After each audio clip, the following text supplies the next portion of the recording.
Eu me chamo Alexandre Killing, eu sou professor e pesquisador da Universidade Católica de Brasília, sou professor permanente do programa de mestrado em comunicação da universidade e hoje sou coordenador do curso de especialização em TV digital, que é um curso que está tentando trabalhar a formação de profissionais, sobretudo da área de conteúdo, para o desenvolvimento, né, dessas narrativas que utilizam dispositivos e aplicativos nesse ambiente digital.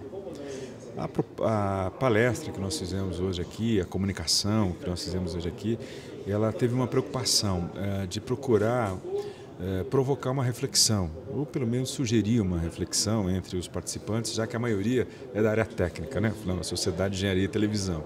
Então é um pessoal que está mais acostumado ao mundo hard, dos seus fluxogramas e dos seus esquemas sistêmicos de transmissão, de produção, de circulação.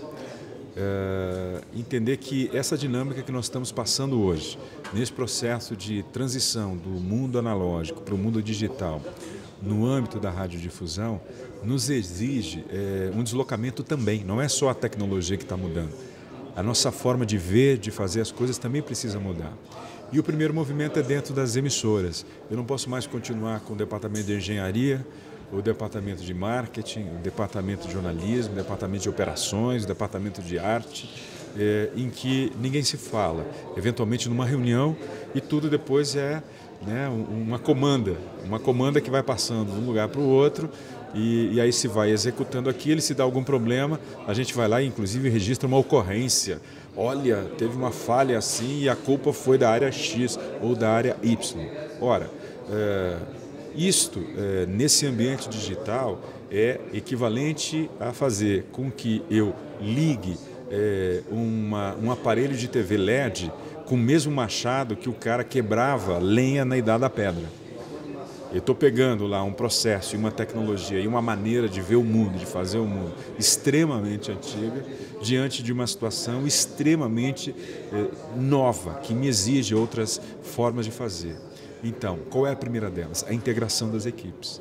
Eu preciso não só ver tudo isso de uma maneira transdisciplinar, ou seja, eu preciso conhecer um pouco de engenharia, eu preciso conhecer um pouco de marketing, eu preciso conhecer um pouco de arte, eu preciso conhecer um pouco de informática para chegar e propor alguma coisa. O cara da engenharia tem que fazer a mesma coisa, o cara da informática a mesma coisa, o cara da direção de arte a mesma coisa. Todo mundo tem que entender, não só aquela... pronto, aqui eu estou no meu quadrado e acabou. Não existe essa história do quadrado. Nós temos uma relação de interdependência cada vez maior no mundo digital. Se o processo de produção, circulação e consumo foi horizontalizado, o processo que envolve as equipes também. Eu só consigo atender as demandas se eu sentar e eu construir junto com todas as áreas o que a gente está pretendendo fazer. E, inclusive, botar na mesa o telespectador. Ele precisa estar sentado junto. Eu tenho que criar vários mecanismos para fazer isso. Mas eu preciso desse sujeito nessa discussão. Então muda a minha maneira de produzir, muda a minha maneira de pensar, muda o meu processo de realização. Ou seja, aquela rotina produtiva tal qual eu tão bem descrevi em inúmeros manuais da engenharia, do jornalismo, esqueça. É uma referência, mas eu preciso fazer agora uma atualização e que está todo mundo junto. Então eu acho que esse é o primeiro e o mais importante paradigma que a gente tem que começar a mudar. A segunda questão eu acho que é uma demanda econômica, um desafio econômico que está colocado para a gente. Nesse processo da digitalização não tem mais a segurança da audiência da televisão. Essa audiência está fluídica, por mais que eu consiga fenômenos como a Globo conseguiu com essa novela das 9, que num determinado capítulo foi a 49 pontos de audiência. São eventos. Esses eventos vão acontecer. Aconteceu quando se tirou aqueles mineiros lá da mina no Chile, aconteceu quando terminou o Super Bowl, vai acontecer quando terminar o Campeonato Brasileiro, vai acontecer quando tiver agora as transmissões dos jogos do Campeonato do Mundo com a participação do Corinthians. Quer dizer, esses eventos vão acontecer, mas esses eventos não são toda hora e não são todo dia. A TV vai estar cada vez mais diluída. Então, eu tenho um desafio para fazer. Como que eu vou pagar essa televisão? Como que eu vou conseguir bancar esse mercado? É aí que eu preciso olhar os movimentos que estão acontecendo e, inclusive, as disputas que estão acontecendo, que são transnacionais. Eu não estou mais disputando o mercado com os pares aqui no Brasil. Eu estou disputando o mercado com empresas muito bem estruturadas do estrangeiro. E empresas, inclusive, que não são da área da radiodifusão. Empresas que são da área da informática, do Vale do Silício, que trabalham com aplicativos, que precisam entrar na indústria do entretenimento para vender aplicativos e transformar o aplicativo num grande negócio nessa área. Esse não está preocupado com a minha produção de conteúdo, esse não está preocupado com o meu público, ele não está preocupado com a cultura brasileira. Não, ele está preocupado de achar um jeito de chegar no espectador brasileiro, no público brasileiro e vender aplicativo. Se ele precisar ir me jogar no jogo, ele vai fazer isso.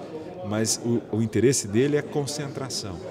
Nesse jogo da indústria do entretenimento, ninguém entra sem ter no seu hemisfério mental a ideia de concentração. Porque aí é a ideia de concentração de resultado. Então, como que vai fazer isso? Só tem um jeito. Também entender a dinâmica de que todos os operadores brasileiros, todos os realizadores brasileiros, todos os produtores brasileiros, todos os distribuidores brasileiros de conteúdo precisam se unir. Precisam sentar, precisam criar uma dinâmica de uma cadeia de valor, uma dinâmica de um arranjo, de um cluster econômico e ir para esse jogo como gente grande, como player, como major para enfrentar esta pressão. Então, não tem outra maneira senão enxergar isso como um momento em que a tecnologia brasileira, por exemplo, do Ginga, não pode ser ignorada, não pode ser deixada de lado, não pode ser jogada para a periferia, como estão fazendo.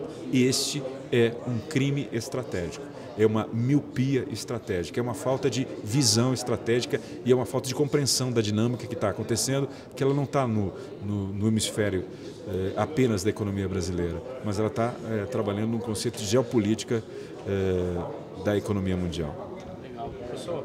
E a questão agora desse evento, puxando um pouco mais para esse lado institucional aqui da SET, né? Gostaria que você só abordasse assim rapidamente essa questão da importância de ter um evento como esse para juntar esses protagonistas aqui desse segmento, né? Para a gente poder pensar, ter essa reflexão como o senhor mesmo propôs. Isso eu acho que é um movimento legal que vocês estão fazendo. Sair da ideia de vir aqui o fabricante, mostrar o produto dele e todo mundo depois vai lá e tem uma sessão para... que é quase como se fosse uma feira de marketing, né? O fabricante vai lá, mostra o produto e tal, e aí a gente estabelece uma relação meramente tecnológica com o produto.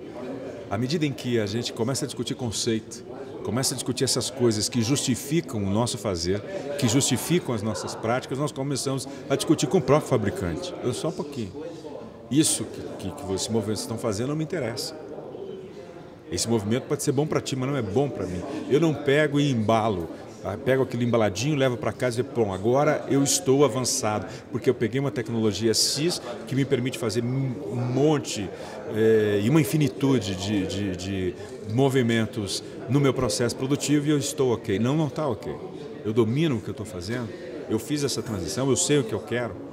Eu tenho que pedir para o cara, eu tenho que pedir para a indústria fazer o que eu quero. Não o contrário. Eu pegar o pacotinho, levar para casa, abrir o pacotinho e sim, senhor. Esse movimento que está sendo feito aqui, que faz com que a engenharia comece a dialogar, que a informática comece a dialogar com as outras áreas, é o que nós precisamos. Porque nós precisamos nos colocar como demandantes e não como compradores.